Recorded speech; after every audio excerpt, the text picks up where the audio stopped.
విత్తనాలు పట్టుకొని విత్తడానికి బయలుదేరానంట. కొన్నేమో తొవ్వ పక్కల పడ్డాయి, కొన్ని రాతి నేల మీద పడ్డాయంట, కొన్నేమో ముండ్ల పొదలలో పడ్డాయి, కొన్నేమో మంచి నేల మీద పడ్డాయి. ఈ ముండ్ల పొదల గురించి చెప్తున్నా ఈరోజు మీకు. ఏం చెప్తున్నా గట్టి చెప్పాలి.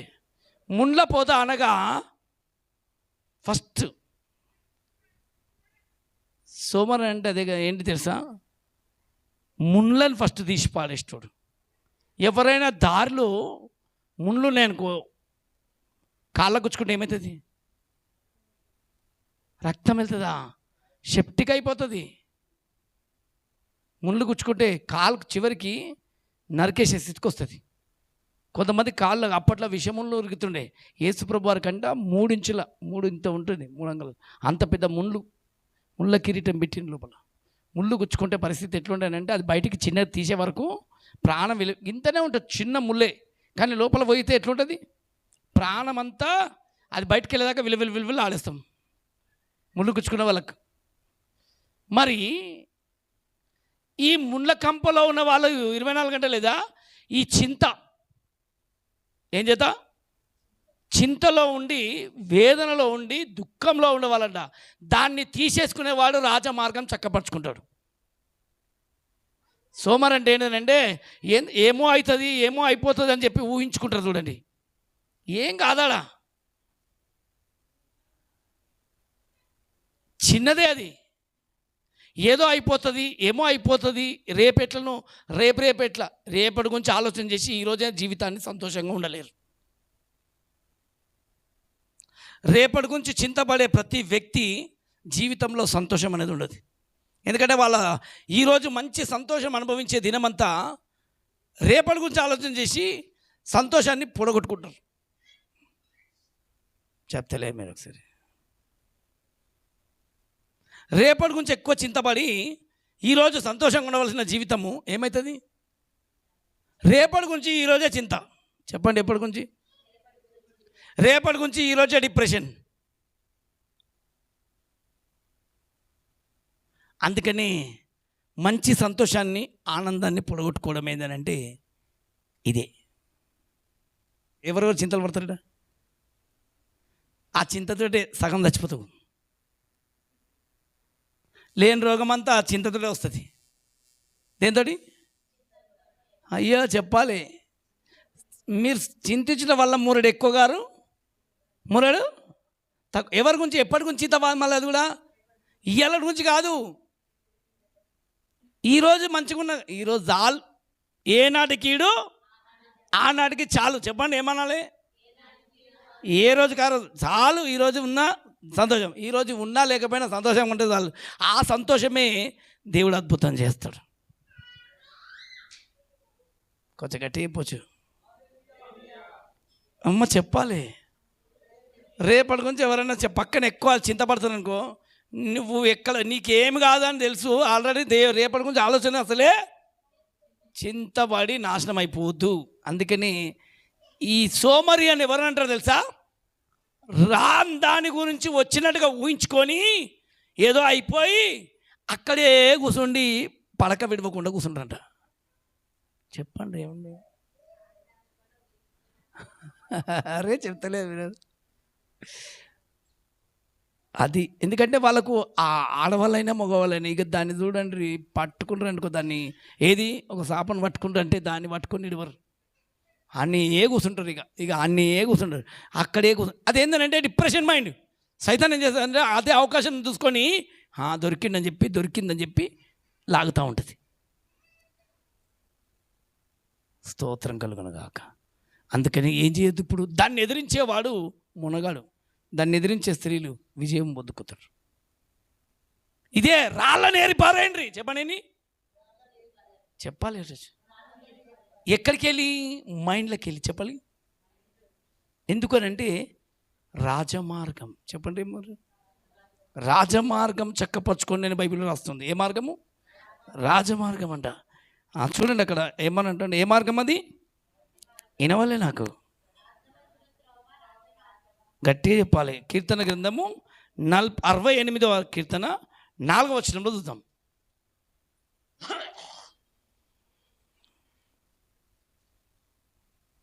68:4.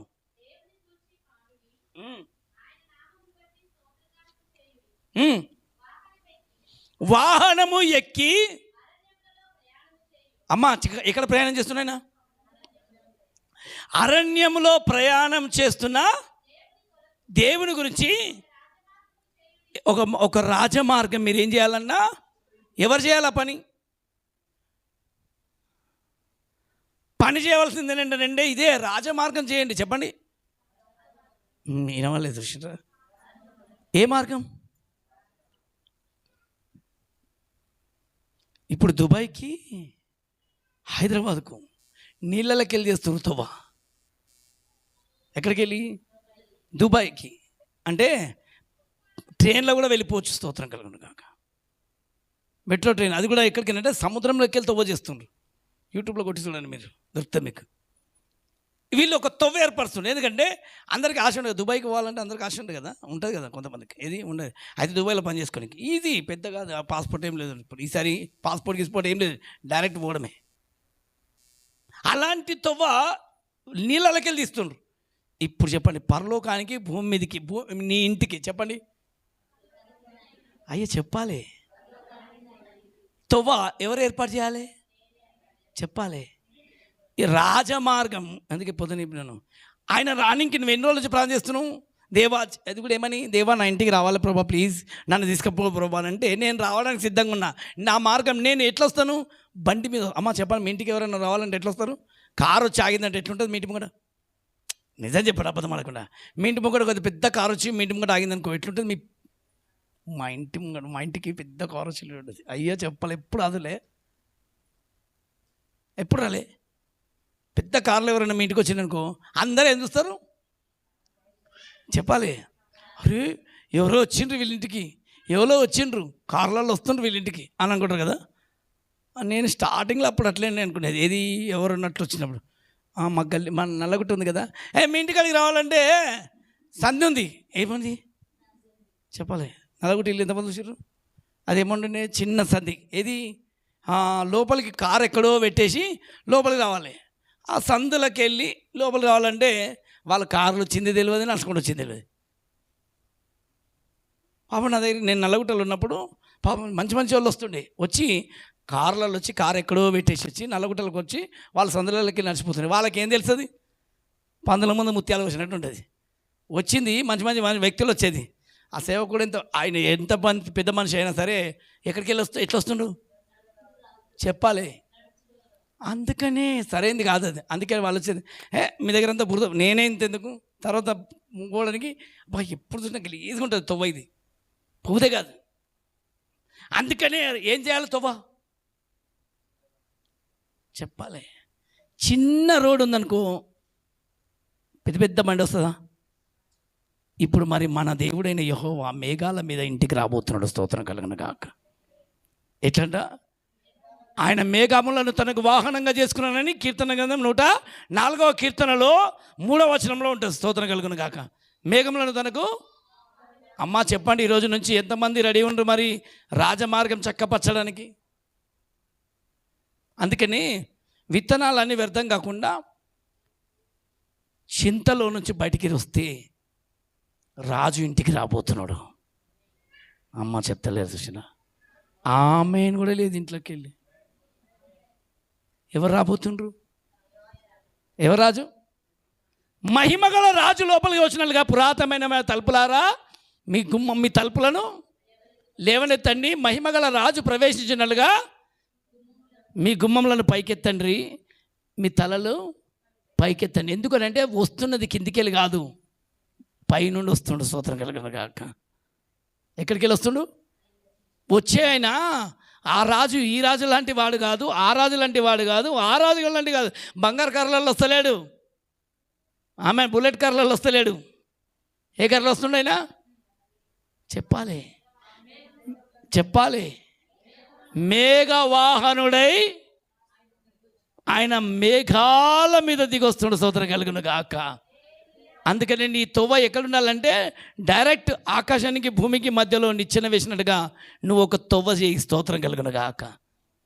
నువ్వు తొవ్వ చేస్తే రాకుంటే నన్ను అడుగు, రమ్మని పిలుస్తున్నావు, తొవ్వ బాగలేదు. చెప్పండి ఒకసారి.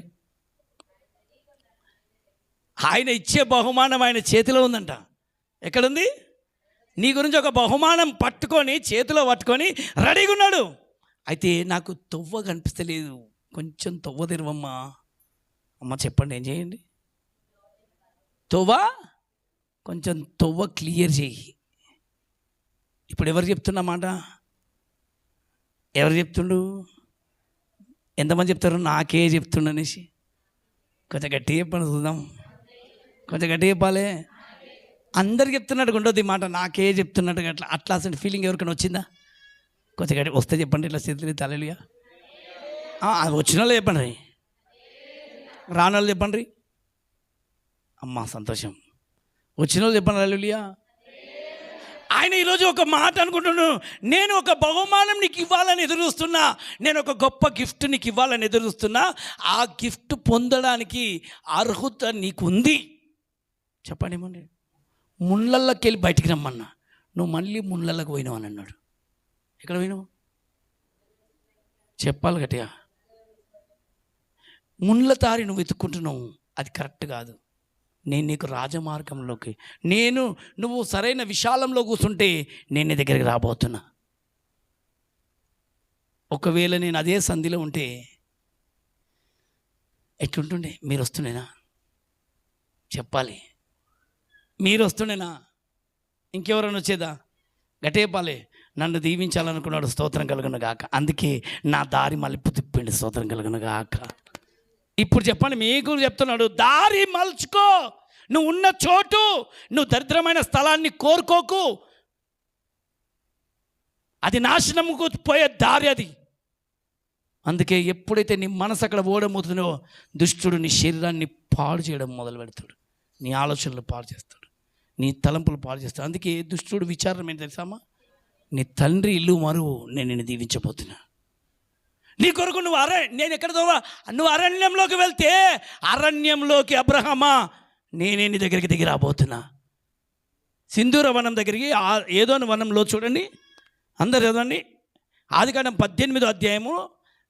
ఎలాగ దేవుడు అబ్రహామును తన ఇంటిని చక్కబెట్టుకోవడానికి, దేవుడు దీవించాలని ఎలా కోరుకున్నాం? ముందు 12వ అధ్యాయం చదవండి.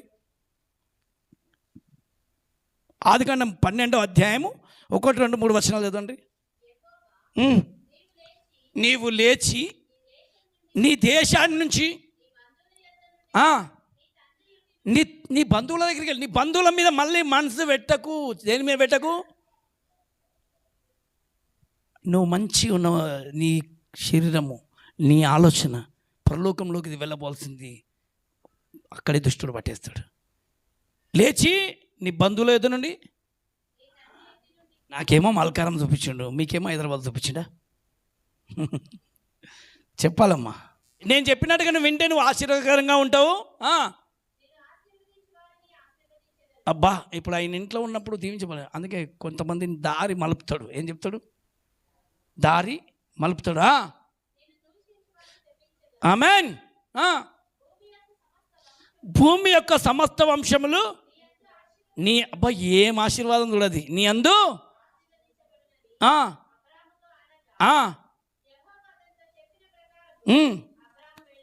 అబ్రహాములు ఏం చేసిండ?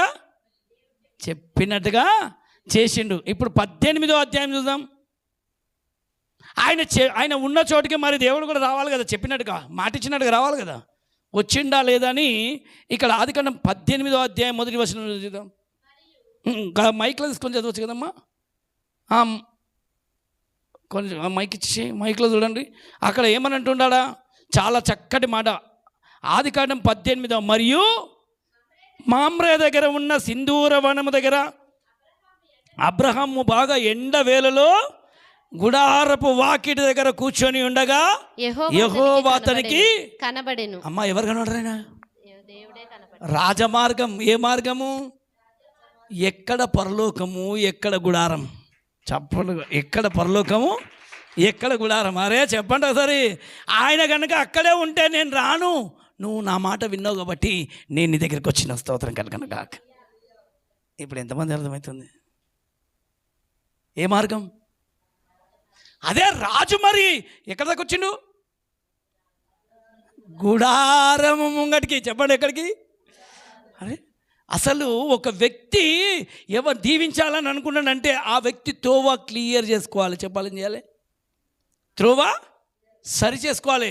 ఏది సరైన త్రోవ, ఏది సరైన మార్గం అని చెప్పి మేలు కలిగే మార్గం ఏది అని దేవుని దగ్గర అడిగి అందులో నడుచుకుంటూ అప్పుడు నీకు నెమ్మది రాబోతుంది. వదిలేసిన దాన్ని మళ్ళీ కక్కిన దాన్ని నాకడానికి ప్రయత్నించినవా ఆశీర్వాదం కాదు వచ్చేది, మరణం. స్తోత్రం కలుగునుగాక. అబ్రహాము ఒక్కసారి మనసు తిప్పిండు, మళ్ళీ అదే మనసులో పడ్డాడు. Praise the lord. చేతులెత్తి ఒకసారి గట్టి చెప్పండి, 2 చేతులెత్తి వినవాలే నాకు. చూద్దాం అలా వాక్యం స్పష్టంగా చెప్తున్నాడా, ఏషియా కాదు. చూద్దామమ్మా, ఇర్మియా గ్రంథం 6వ అధ్యాయం 16వ వచనం. మేలు కలిగే మార్గము ఏది అని యెహోవా ఇలాగు సెలవిచ్చుచున్నాడు, మార్గములలో నిలిచి చూడు. మార్గంలో అసలు నేను ఏ తొవ్వలో వెళ్తే రాజమార్గము అమ్మా. ఇప్పుడు రోడ్ వేయాలంటే ఏం చేస్తారు తెలుసా? మీరు ఎప్పుడు చూలే, రోడ్ వేయాలంటే ముందు చూస్తారు వచ్చి, ఇది కరెక్టా తొవ్వ, ఇది కరెక్టా, ఇది కరెక్టా అని చూసి ఏది కరెక్ట్గా తొవ్వ ఉంది, దాని మధ్యలో ఏమైనా ఉన్నాయా, రాళ్ళు ఉన్నాయా, లేకపోతే మధ్యలో ఏమైనా ఉన్నాయా, లోయలు ఉన్నాయా, ఎత్తులు ఉన్నాయా, వంపులు ఉన్నాయా అని కరెక్ట్గా చూసుకొని రోడ్లు వేయడం ప్రారంభిస్తారు. అట్లే మిమ్మల్ని కూడా అడుగుతుండు, మనకు కూడా చెప్తుండు, మార్గంలో నిలిచి చూడు, నిలబడి చూడండి. పురాతన మార్గములను గూర్చి అబ్రహాము ఎట్లా వెళ్ళిండో, మన దేవుడైన యెహోవా ఏం చెప్పిండో, పురాతనమైన మార్గములను గురించి విచారించుడి, విచారణ చేయండి. మేలు కలుగు మార్గమేది అని ఎవరిని అడగాలి? అర్థంగా చెప్పాలి నాకు. ఎవరిని అడగాలంట? మేలు కలిగే మార్గము ఏది అని అడిగి అందులో నడుచుకొనుడి, అందులో నడవండి. అప్పుడు మీకు నెమ్మది కలుగును. అప్పుడు మీకేముంటదంట? నెమ్మది కలుగు. అంతవరకు నెమ్మది లేక కలవరం కలవరం కలవరం కలవరం కలవరం కలవరం కలవరం. అడగరు, విచారణ చెయ్యరు. సొంత ఆలోచన, సొంత మనసు, ఎవడో చెప్పిన అడ్డమైన మాటలు విని పరుగులే పరుగులు పరుగులే పరుగులు పరుగు. ఎవడో మాటలు విని, మనుషుల మాటలు. ఎవరిని అడగాలి అసలు? అడగవలసింది ఎవరిని? దేవుణ్ణి. ఎవరిని అడగాలి? దేవుణ్ణి అడగకపోవడంతో కదా ఇంత చింత.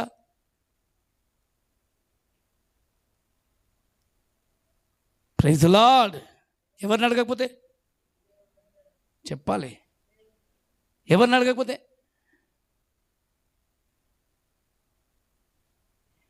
ఇంత బతుకు ఇంటికి పోయి వచ్చినట్టు ఎక్కడ పోయి ఇంత క్రైస్తవ్యం చేసి చివరికి దేవుడిని అడగకుండా పోయి వచ్చినట్టుగా, ఇంత బాప్తిసం పొందుకొని, ఇంత ప్రార్థనలు చేసి, ఇంత వండి, ఇంత చేసి ఏమై మళ్ళీ పోయి వచ్చినంటే మళ్ళీ పోయి ఇంటికి పోయి వచ్చిండు, మళ్ళీ ఇంటికి పోయి వచ్చినట్టు. అది అవసరమా? ప్రభు దగ్గరికి వచ్చినామా, ఆయన దారి చూపిస్తాడు, నట్టెట్లో ముంచాడు, నడి సముద్రంలో నిన్ను వదిలేడు, మునిగిపోతున్న పేతురును పైకి లేపండి. స్తోత్రం కలుగును గాక. ఆమేన్. నేను చచ్చిపోతున్న ప్రభా, నేను మునిగిపోతున్న ప్రభా, నిన్ను చూసుకొని, నేను నమ్ముకొని, నిన్ను పట్టుకొని నేను ముందుకు వచ్చిన ప్రభా, అయితే నువ్వే నన్ను వదిలేసాను ప్రభా, నిన్ను పట్టుకొని ముందుకు వచ్చిన ప్రభా, నువ్వే నన్ను వదిలేసావు ప్రభా. మన నన్ను పట్టుకొని వచ్చిన మళ్ళీ నన్ను చూడకుండా మళ్ళీ గాలి ఎందుకు చూస్తున్నావు? పేతురు ఎవరిని చూసిండు? మళ్ళీ విశ్వాసంతో. శిష్యులు ఎవ్వరు చూడకపోయినా ఈయన మాత్రం చూసి, నువ్వే నీళ్ళ మీద నడిచేస్తే నేను కూడా నడుస్తా ప్రభువా అన్నాడు. రైట్, వచ్చి అని అన్నాడు. నా మీద నీకు ప్రేమ ఉంది, నా మీద విశ్వాసం ఉంది, వచ్చేయని అన్నాడు. వచ్చిన బాగానే ఉంది, మధ్యలో బాగానే ఉంది, కానీ వస్తూ మళ్ళీ వెనకకున్నాయి కదా కొన్ని కోతులు. ఏంటి చెప్తలేరు? వెనకకేమున్నాయి, మళ్ళీ పడవలు ఉన్నాయి కదా. ఆయనంటే నీళ్ళ మీద నడుస్తాడు, ఆయనంటే యేసయ్య, నువ్వు కూడా నడుస్తున్నావు ఆ పేతురు, అవును కదా అని వాళ్ళని చూస్తే, వాళ్ళని చూడడం కాదు, పక్కన గాలి పడ్డది. మళ్ళా ఏమైంది? గాలిని చూసి మళ్ళీ బుడుమని మునిగిపోయాడు. అయ్యో యేసయ్యా అంటే నిన్ను ఎవరు చూడమన్నాడు వాళ్ళను? చెప్పండి, ఎవరు చూడమన్నాడు? నువ్వు నడుస్తున్నావు మంచిగా నా వెంబడి నడవచ్చు కదా, అవ్వచ్చు కదా. నా వెంబడి నడుస్తే నువ్వు ఎంత బాగా నడుస్తావు. అందరిని చూసి ఏమంటారు, అబ్బా ఏసురయ్య పేతురు, ఏసయ్య పేతురు అని చెప్పండి మీరు అవుతారు. అయ్యో చెప్తలే, ఇంకొంచెం గట్టిగా ఇవ్వచ్చు కదా. ఆ పేతురు దగ్గర నీ పేరు పెట్టు, ఏసయ్య సామ్యేల్, ఏసయ్య సామ్యేల్ చెప్పండి. ఏడ చెప్తారు మీరు గట్టిగా? మరి నడుస్తూ వెనుక ఉన్నాయి కోతులు ఉన్నాయి కదా, ఏంటిది? వాటిని వింటావా? ఇప్పుడు ఏసేని చూస్తావా?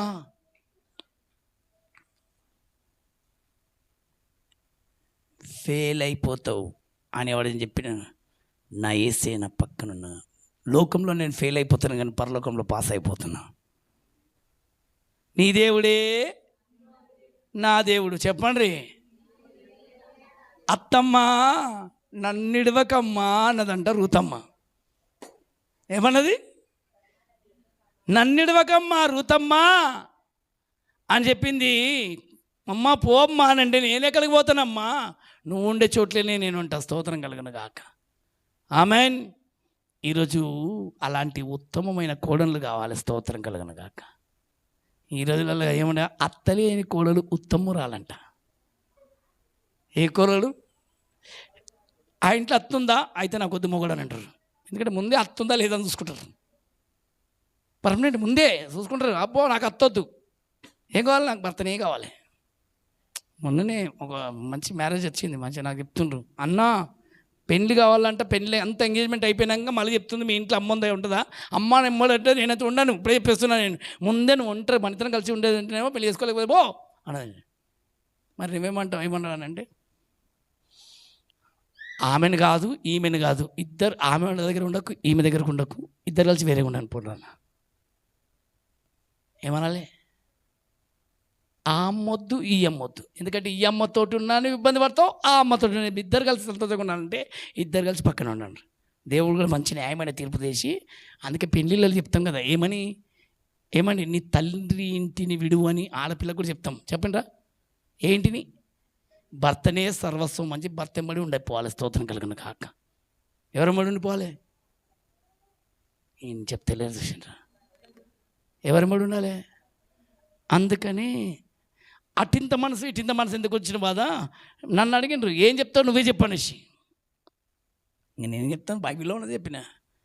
తండ్రి ఇంటిని ఎడవమని అబ్రహాంతో చెప్పిన మొగలకు, ఆడవాళ్ళకి చెప్పిడు, నీ తల్లిని వదిలిపెట్టి నీ తండ్రిని వదిలిపెట్టి నీ భర్త చేయబట్టుకొని రెబెక్కలాగా వెళ్ళిపో.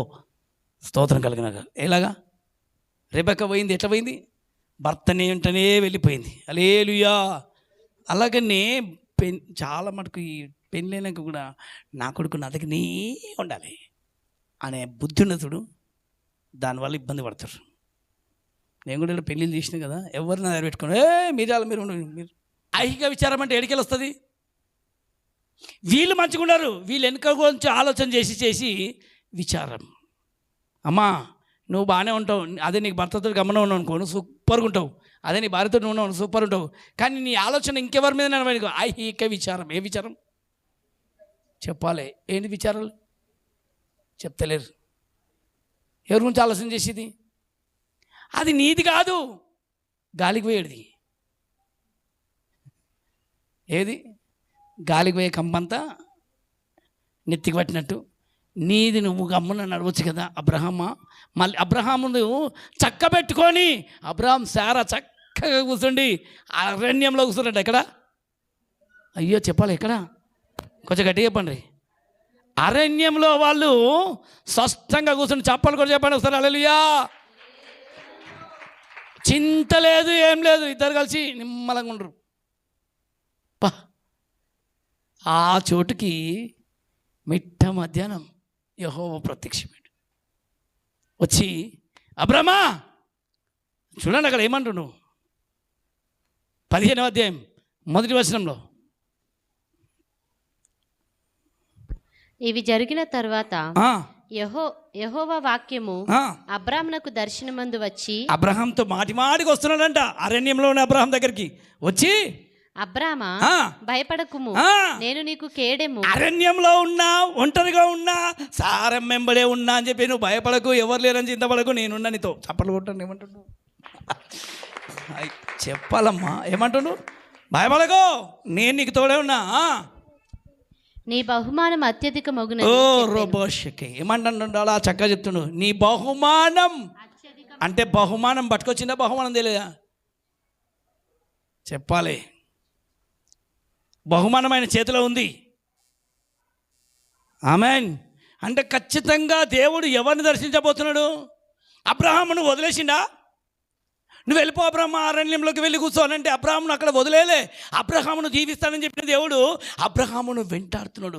అబ్రహాము దగ్గరికి దర్శనాల ద్వారా వచ్చేవాడు. అలాగనే డైరెక్ట్ కూడా దిగిండి. ఇక్కడ 18వ అధ్యాయంలో చూస్తున్నప్పుడు డైరెక్ట్ అంట. చూడండి అక్కడ మళ్ళీ 18వ అధ్యాయంలో.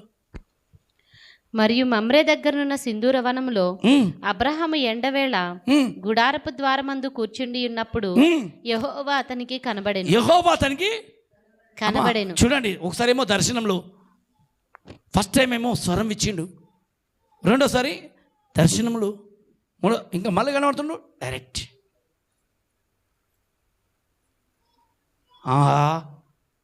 త్రిత్వాన్ని చూపించిండు. వదిలేసిండా? ఆయన మాట విన్న వారిని ఎప్పుడైనా ఎక్కడైనా వదిలేసినట్టుగా ఎక్కడ లేదు, వినకపోతేనే తప్ప. వాక్యాన్ని సరిగ్గా వింటే మాత్రం మంచి చక్కగా దీవించబడబోతున్నాం. అందరూ చెప్పండి, ఎవరిని? వాక్యాన్ని గ్రహించాలి, వినాలి. చేతులైతే ఒకసారి వందనాలు చెప్తాం యేసయ్యకు. ఏ మార్గం చక్కపెట్టుకో? ఏ మార్గం? ఏ మార్గం? రాజమార్గమును చక్క పెట్టుకో. అమ్మ 68లో మళ్ళీ చదవండి, 4వ వచనం.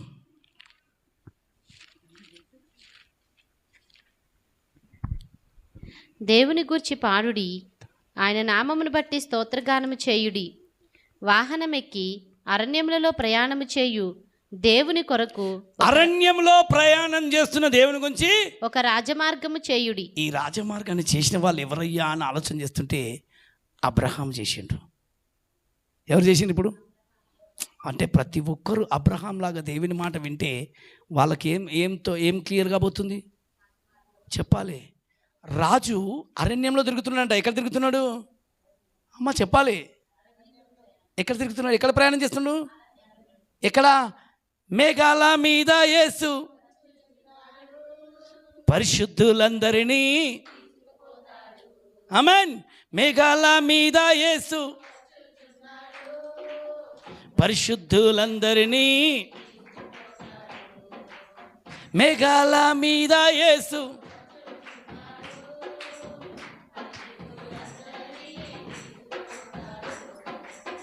రెప్పపాటున మారాలి యేసయ్య చెంతకు. ఏమని? రెప్పపాటున. అందరము యేసు ఓ భూ యేసు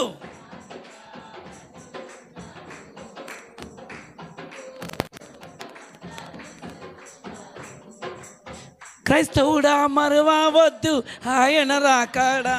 ఏమని?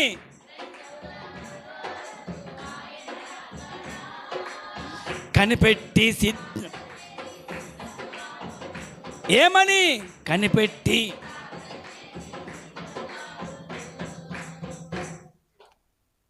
క్రైస్తవుడంట ఏం మర్చిపోతానంటే ఆయన రాక మర్చిపోవద్దు. చెప్పండి, ఏం చేయదు? వినవాలే నాకు. ఆయన రావాలనుకుంటున్నాడు. ఎవరి దగ్గరికి అంటే ఎవరైతే నా మాట విని తన దివిటీలను పట్టుకొని సిద్ధపరచుకొని నా కొరకు ఎదురు చూస్తుండ్రో అలాంటి వారి కొరకు నేను రాబోతున్నా.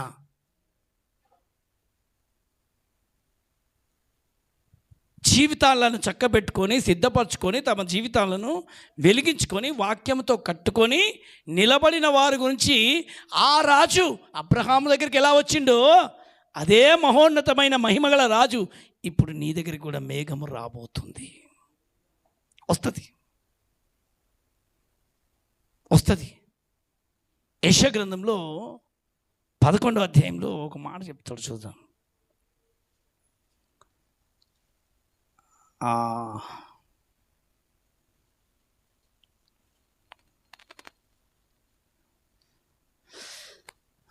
పదిహేను 16 వచనంలో, మరియు యెహోవా ఐగుప్తు సముద్రము యొక్క అఖాతమును నిర్మూలము చేయును, వేడిమి గల తన ఊపిరిని ఊదును, యూఫ్రటీసు మీద తన చెయ్యి ఆడించును, 7 కాలువలుగా దాని చీలగొట్టును, పాదరక్షలు తడవకుండా మనుషులు దాటునట్లు దాని చేయును. అబ్బా, మొదటి బ్రిడ్జ్ చేసింది ఎవరు అంటే కాంట్రాక్టర్. స్తోత్రం కలుగును గాక.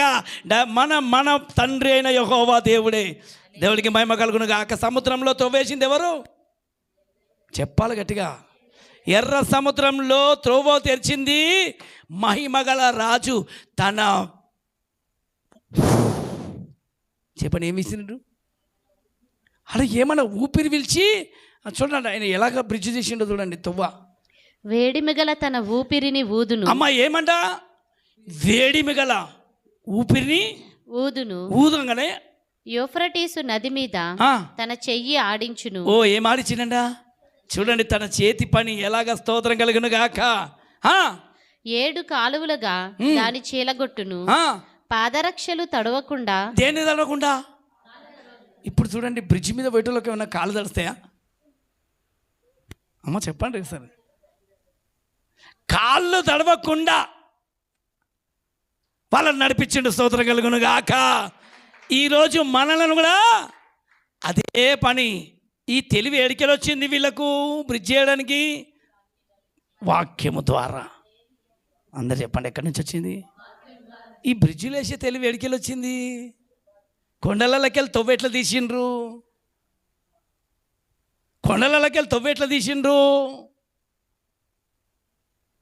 ఆయన చేతి పని ఎలా చేసిండు? ఇప్పుడు వీళ్ళు కూడా వేడి గాలి అంట. ఏ గాలి అది? మరి వీళ్ళు ఏం పట్టిండ్రు? వేడి గాలి విసురుతుండ్రు. ఏడికెళ్ళి వచ్చింది ఇంత తెలివి అనంటే? హల్లెలూయా, విసిరిండ్రు. దేవుని వాక్యమే మహాజ్ఞానం.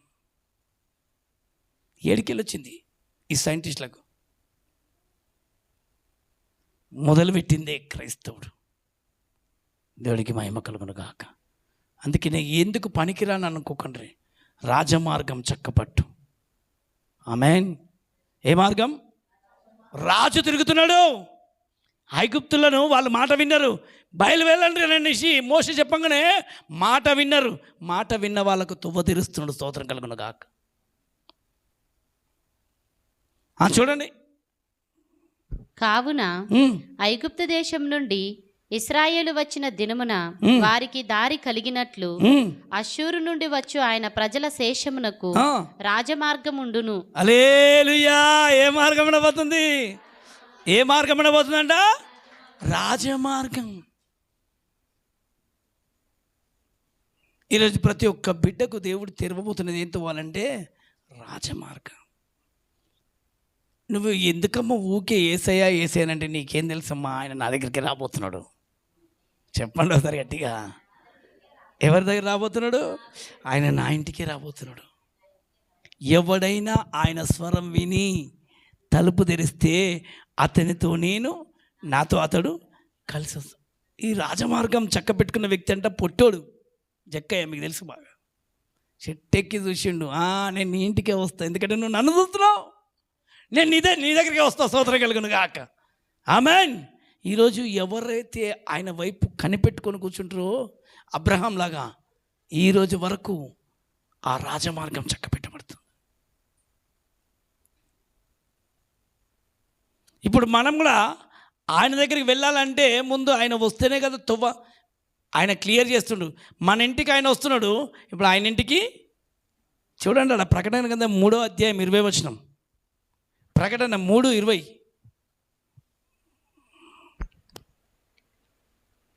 ఇదిగో నేను తలుపు నొద్ద నిలుచుండి తట్టుచున్నాను. ఏమంట? యేసేనేమో అబ్రహాం దగ్గరికి వచ్చేసిండు, కానీ అబ్రహాము తలుపు తెరవక ముందుకే డైరెక్ట్ ఎదుర్కొన్నాడు. కానీ ఈరోజు వచ్చిన తలుపు కొట్టినా తీస్తలేరు. తలుపులు కొట్టేస్తున్నాడు. అమ్మ ఏం చేస్తుండేసే? తలుపు కొడుతున్నాడు. అబ్రహాం దగ్గర తలుపు కొట్టే పరిస్థితి రాలే. ఆయనను చూసి వెంటనే సాగిల పడి ఆయన కాళ్ళ మీద పడిపోయిండు. ఇక్కడ సాగిల పడ్డాడు, ఇక్కడ మాత్రం తలుపు దగ్గర కొడుతున్నాడు. చూడండి, ఎవరైనా నా స్వరం విని తలుపు తీసిన ఎడల నేను అతని యొద్దకు వచ్చి అతనితో నేను ఎవరమ్మా ఈయన ఎక్కడికి వస్తున్నాయంటే కీర్తన గ్రంథం 24వ అధ్యాయం 7వ వచనం చెప్తుడు, మహిమగల రాజు ప్రవేశించినట్లు గుమ్మంలారా మీ తలలు పైకెత్తునుడి. మహిమగల ఈ రాజు ఎవడు? ఎవరి మహిమగల రాజు? వచ్చిండు యేసయ్య. ఆనాడు వచ్చిండు అబ్రహాం దగ్గరికి తండ్రి. బలశౌర్యములు గల యెహోవా. ఎవరినా? బలశౌర్యములు గల యెహోవా, యుద్ధశూరుడైన యెహోవా. గుమ్మములారా మీ తలలు పైకెత్తుకొనుడి. మీ తలలు కింద చూసింది చాలు ఇన్ని రోజులు, ఇప్పుడు అన్నా పైకెత్తండి. ఇన్ని రోజులు ఏం తిందుమా, ఏం తాగుదుమా, ఎక్కడ పోదుమా, ఏం చేద్దామా అని చెప్పి మనుషుల వైపు తిరిగి తిరిగి తిరిగి చింతపడ్డ చాలు. ఆ సోమరిపోతు తీసేయండి, పరలోకం వైపు చూడండి. ఎక్కడ చూడండి? అమ్మా అందరికి చెప్తున్నాడు. ఇక్కడ ఎవరికి చెప్తున్నాడు? అందరు చెప్తున్నా, కొందరు చెప్తున్నా. ఎక్కడ చూడాలంట? చెప్పాలి. అందరి తలలు కిందికి పెట్టాలా, పైకి పెట్టాలా? ఎందుకంటే నువ్వు రోడ్ వేయవలసింది కిందగా, అది ఇప్పుడు ఎక్కడికి వేయాలి? చెప్పాలి. పైకి. నువ్వు పైకి వెళ్ళబోతున్నావు, అందుకనే నీ తొవ్వ పైకి ఉండాలి. వచ్చేది పైనుండి వచ్చిన దేవుడు. పురాతనమైన తలుపులారా మహిమగల రాజు ప్రవేశించినట్టు మిమ్మును మిమ్ములను మీరు లేవనెత్తుకొనుడి. మహిమగల ఈ రాజు ఎవడు? సైన్యములకు అధిపతి యెహోవాయే. ఆయనే ఈ మహిమగల రాజు. యేసు రాజుగా భూలోకమంతా. చెప్పట్లేవి మరి? భూలోకమంతా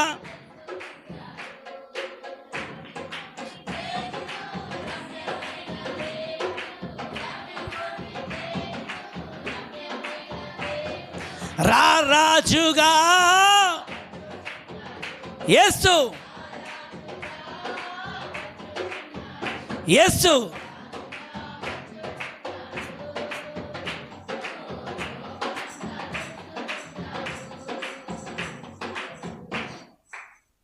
ఎట్లా వస్తుండు?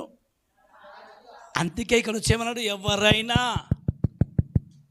అందరి దగ్గరికి కాదు, ఎవరు తలుపు తెరిస్తే వాళ్ళే.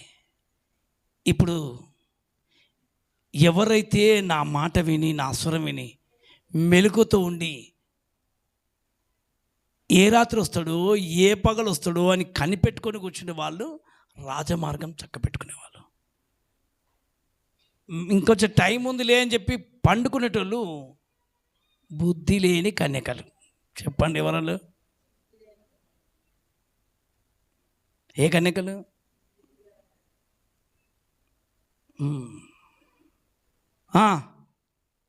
ప్రకటన. ఎవడైనను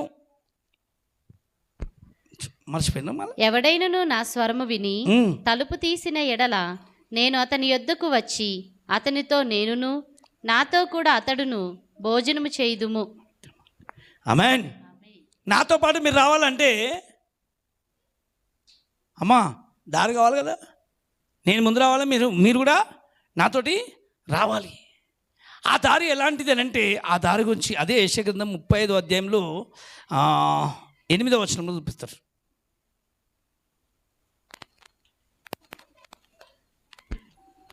అక్కడ దారిగానున్న రాజమార్గము ఏర్పడును, అది పరిశుద్ధ మార్గం అనబడును. అమ్మా అందరు చెప్పండి, అదే దారి అంటే అది పరిశుద్ధమైన చెప్పాలి. ఆ మార్గం ఏది? ఈరోజు అందరూ అందరు చదవండి అన్నమాట. అందరు చదవండి. యెషయా గ్రంథము 35వ అధ్యాయం 8వ వచనం. అక్కడ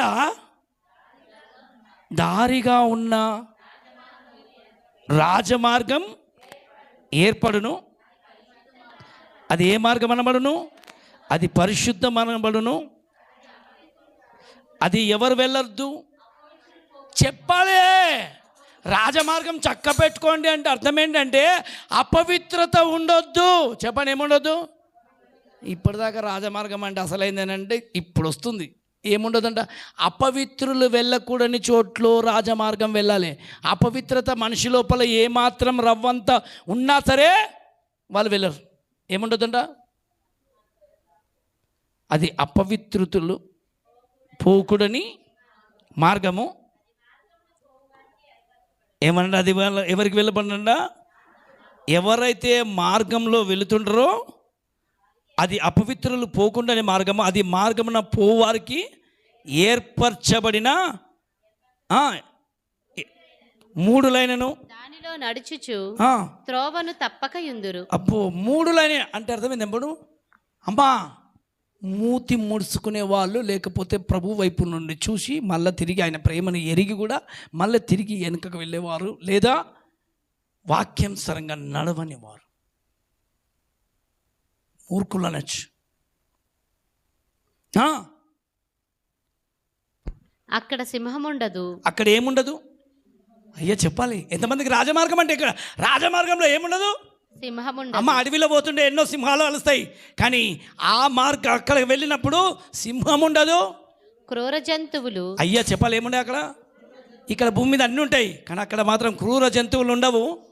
క్రూర జంతువులు దాని ఎక్కవు, అవి అక్కడ కనబడవు. అమ్మ, ఆ మార్గంలో ఏమెక్కాయంట? పోతుండే క్రూరమైన జంతువులు. మనం దారిలో పోతుండే ఎన్నో భయంకరమైన జంతువులు కలుస్తుంటాయి కదా, అని ఆ దారిలో రాజమార్గంలో క్రూర జంతువులు ఉండవు. విమోచింపబడిన వారే. ఎవరంట? అంటే పాపం నుంచి, శాపం నుంచి, పాత జీవితం నుంచి మారుమనసు పొంది బాప్తిసం పొందుకున్న వాళ్ళు, అబ్రహాం లాంటి వాళ్ళు, దేవుని సన్నిధిలో నిలబడిన వాళ్ళు. చూడండి, విమోచింపబడిన వారే అక్కడ నడుచుదురు. విమోచించబడిన వారే ఆ రాజమార్గంలో నడుస్తారు. స్తోత్రం కలుగును గాక. ఆమేన్. ఇప్పుడు చెప్పండి, మీరు విమోచించబడరా లేదా? ఎంతమంది నమ్మకం ఉంది? ఏముండదు అక్కడ? అపవిత్రత. చెప్పండి, ఏముండదు? మారు మనసు పొందినాక, బాప్తిసం పొందినాక మళ్ళీ తిరిగి అపవిత్రపరచుకొనని జీవితాలు. యెహోవా విమోచించిన వారు పాటలు పాడుచు ఏం చేస్తూ వాళ్ళు? ఇప్పుడు చెప్పండి, పాటలు పాడడానికి కొంతమంది నోరు తెరుస్తారు, పాటలు అస్సలు పాడరు. పాటలు పాడాలి, పాటలు పాడుచు తిరిగి సియోనుకు వచ్చేదరు. వారి తలల మీద నిత్యానందము. చప్పట్లు కొట్టడానికి మీద దుఃఖం ఉండదు, ఏడుపు ఉండదు, వేదన ఉండదు, నిత్యమైన ఆనందం ఉండబోతుంది. రాజమార్గంలో ఏముంటది అమ్మ చెప్పాలి? రాజమార్గంలో ఏముండబోతుంది? నిత్యమైన ఆనందం. చెప్పండి, అది 4 రోజులకు ఉండే ఆనందం కాదు. ఈ భూమి మీద ఎన్ని రోజులు ఉంటుంది సంతోషం? నేను ఎప్పుడు వాడుతూ ఉంటాను, బంధుమిత్రుల ప్రేమ బంగారం ఉన్నంత వరకే, ఆలుమొగల ప్రేమ అనురాగం ఉన్నంత వరకే, కన్న బిడ్డల ప్రేమ కడుపున్నంత వరకే. అంతే. నిజం, ఈ భూమి మీద ఏది సరిగ్గా రాదు, కానీ నిత్యమైన సంతోషము అక్కడ దొరకబోతుంది. ఎక్కడ దొరుకుతుంది? అందుకని నిత్యమైన సంతోషానికి వెళ్ళే తోవ నిన్ను నీవు సిద్ధపరచుకోవాలి. ఇదే రాజమార్గం. చెప్పాలి గట్టిగా, ఏ మార్గం? ఏ మార్గం కావాలమ్మా? చెప్పాలి. రాజమార్గంలోనికి మనం వెళ్ళడానికి సిద్ధపడాలి. దేవుడికి మహిమ కలుగును గాక. అందుకని యెషయా ఇప్పటిదాకా చెప్పింది కదా, ఎడారిలో త్రోవలు కలుగజేయమని, రాజు మార్గం చక్కజేయమని చెప్పి ఒక స్వరం వినబడుతుంది. అది ఆ స్వరము ఎవరనంటే, చక్క పట్టుకో. యోహాను వచ్చి, ఏ సర్ప సంతానమా, సరి చేసుకో తవ్వ. అందరినీ అన్నాడు, ఇది కాదు నీ తవ్వ, ఇది కాదు నీ తవ్వ, సరి చేసుకో, అక్కడికి పో, ఆ తవ్వకు వెళ్ళిపో, ఆ తవ్వకు వెళ్ళు. అందరికీ అమ్మ మార్గంలో నిలబడి చూడండి అన్నాడు కదా, పురాతనమైన మార్గం గురించి విచారణ చేయను అన్నాడు. అందుకే మార్గంలో నిలబడి చూడండి, అందుకే యేసు ప్రభువారు ఇక్కడ చూపించండి, ఒక మాట ఉంది అక్కడ చూడండి, అక్కడ చదవండి. చెప్పాలి, నేను ఎందుకు వచ్చినంటే రాజమార్గం చూపించడానికి వచ్చిన. ఎందుకు వచ్చినా? నేనే మార్గం, నేనే సత్యము, నేనే జీవం. అంటే మార్గమును చూపించడానికి యేసు ప్రభువారు, ఆ వాక్యం మీకు అర్థమైన ఏ వాక్యం ఉందా చూడండి, అక్కడ స్పష్టంగా రాసి పెట్టి ఉన్నాడా. స్తోత్రం కలిగిన ఉందా, మీకు కనబడుతుందా? యోహాను సువార్త 14:6 సరే, రాజమార్గం చూపించడానికి ఇక్కడ తండ్రి అయిన దేవుడు ఎలా వచ్చిండో, కుమారుడైన యేసుక్రీస్తు గారు కూడా అలాగనే వచ్చాడు. ఇప్పుడు పరిశుద్ధాత్మ దేవుడు కూడా అదే ప్రయాసపడుతున్నాడు. రాజమార్గంలోనికి వెళ్ళాలనుకున్న వాళ్ళు ఒక్కసారి చేతులెత్తి లేచి నిలబడి చేతులెత్తి చెప్పండి, రాజమార్గంలోకి నేను వెళ్తాను, ఇక నాకు నా తల ఇటు అటు చూడకుండా పరలోకం వైపు ఎత్తుతాను, పరలోకం వైపు చూస్తానని. తలల మీద నిత్యానందం ఉండబోతుంది. ఈ భూమి మీద ఎవ్వరూ ఇవ్వలేని సంతోషం నీకు ఆ తండ్రి ఇవ్వాలని ఇష్టపడుతున్నాడు. అందుకని ఆ రాజమార్గంలోకి వెళ్ళు. అపవాది ఎక్కడ నువ్వు ఆ రాజమార్గంలోకి వెళ్తావు అని చెప్పి ఐహిక విచారాలు, దుఃఖము, వేదన, పరిస్థితులను ఇవన్నీ పెట్టి నిన్ను దుఃఖపరుస్తూ ఉంటుంది. వాటి వైపు చూడకండి. అందరూ మనస్ఫూర్తిగా నోరు తెచ్చి అడగండి. ముళ్ళ కంచెలో నుంచి బయటికి రండి. అక్కడ ఏమాత్రము అపవిత్రత ఉండని చోటది. అందుకని ఈ రాజమార్గంలోనికి వెళ్తున్నప్పుడు మనలో ఇంకా ఏదన్నా ప్రభుకు నచ్చనిది ఏదైనా ఉందా, మనుషుల లోపల ఏదన్నా ఆయనకు నచ్చని విషయాలను, ఉపవాస ప్రార్థన అంటే సహవాసంలో త్రోవ సరి చేసుకునే సమయం. ఈ 40 రోజుల ఉపవాస ప్రార్థనలో ప్రతి ఒక్కరికి ఒక రాజమార్గంలోకి త్రోవలు సరి చేసుకోవడానికి తెరవబడుతున్న అవకాశంలో సరి చేసుకుంటూ ఆ మార్గంలో మనం వెళ్తుందాం. ప్రార్థన చేద్దాం. Thank you Jesus.